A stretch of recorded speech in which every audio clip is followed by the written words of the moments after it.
Yeah.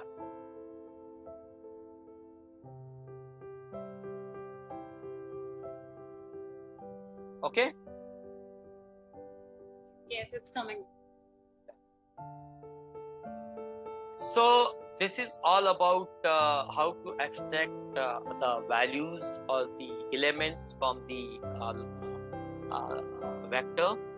I am interested to know the length of ABC, so I can just give a command for length of ABC. So it will show me the length, which is 100. So there are 100 elements of ABC. Right? Now I am interested to know how many males are there, right? I am interested to count how many males are there. So for that, what I have to do, I have to do much. I have to just give a command called sum of. This is a command sum of ABC equal to M. Now what do you mean by ABC equal to M? ABC equal to M, just now we have seen that it will show true, false, true, false, true, false, right? So wherever it is true, R will consider that as 1. Wherever it is false, it will consider that 0. So when I do the sum of ABC equal to M, it will count how many males are there, how many M's are there. So I can run this and you will see the sum is 50, right? Similarly, if I want to do females, sum of ABC equal to double equal to F, I will get, right?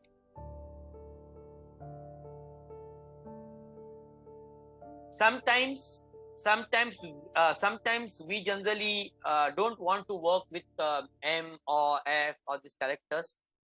So I want to replace M with say 1 and F with say 0. That also is possible. We will see later, but for the time being, because now we are talking about this, I can even replace that using a function called if else. If else means ABC double equal to M. If ABC equal to M, you replace that with 1, otherwise.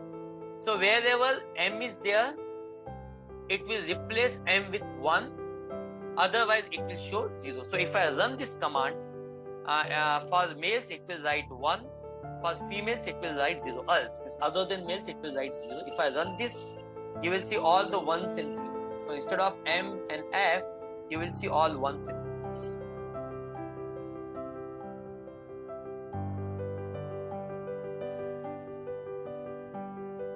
Yes? Any questions?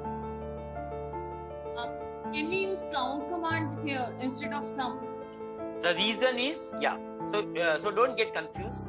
When I am doing the sum, remember what sum we are doing. We are doing the sum on true and false. And as you know, true inside the R means numeric value 1. False means 0. You understand what I'm saying? So basically what is happening, wherever true is there, it is assigning the value 1. So here it is like this. This is 1, 0, 1, 0, 1, 0, like that. And when you do the sum, wherever 0 is there, the sum of 0 is 0.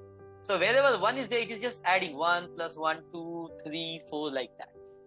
That's the reason we use sum command. Okay. So don't get confused with the count command in Excel and sum command, because here we are doing sum on the true and falses. We are not doing sum on any other variable. We are doing sum on the logical vector, which is a vector of true and false. Okay.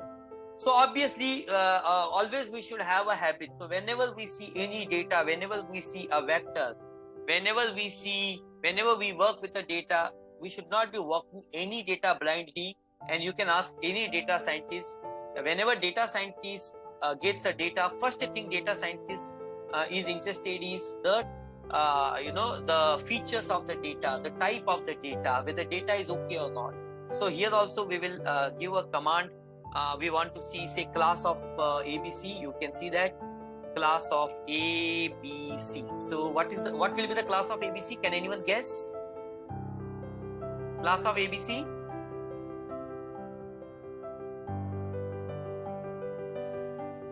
Yes? Character, maybe.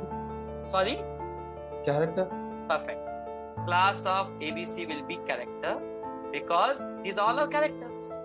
We have written this command CMF. These are characters.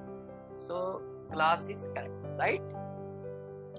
But just now you have seen that so many MF, very confusing, right? Very difficult. So if I want to go to my boss with so many M's and F's, he will say, you please, leave my cabin. I don't want to see such, numbers, so many M's and F's. Please summarize and tell me how many M's are there, how many F's are there, right? So for that, you have to simply use a function called table. Now, table is a frequency table. So table of ABC if you use. So what it will do, it will give you a frequency table. That means how many M's and how many F's are there in a neat format. Can you see?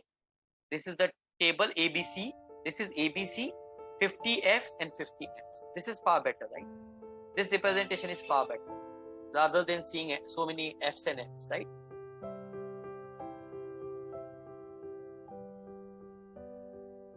So this is called a frequency table. Table stands for the frequency.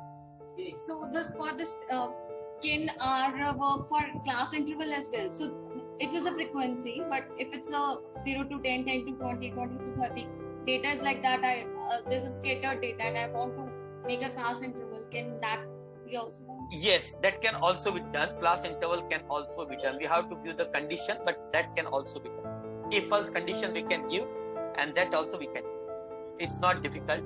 Just you have to do some search and exactly you have to see the syntax. But yes, it is possible. Okay. So just think it of a problem. Remember, think any problem and just ask that question, what do you want? And R is, so much capabilities, you will get the solution. Okay. You will struggle. You will not get the solution in one go because no one knows all these syntax. No one is supposed to know all these syntax. But despite that, we should know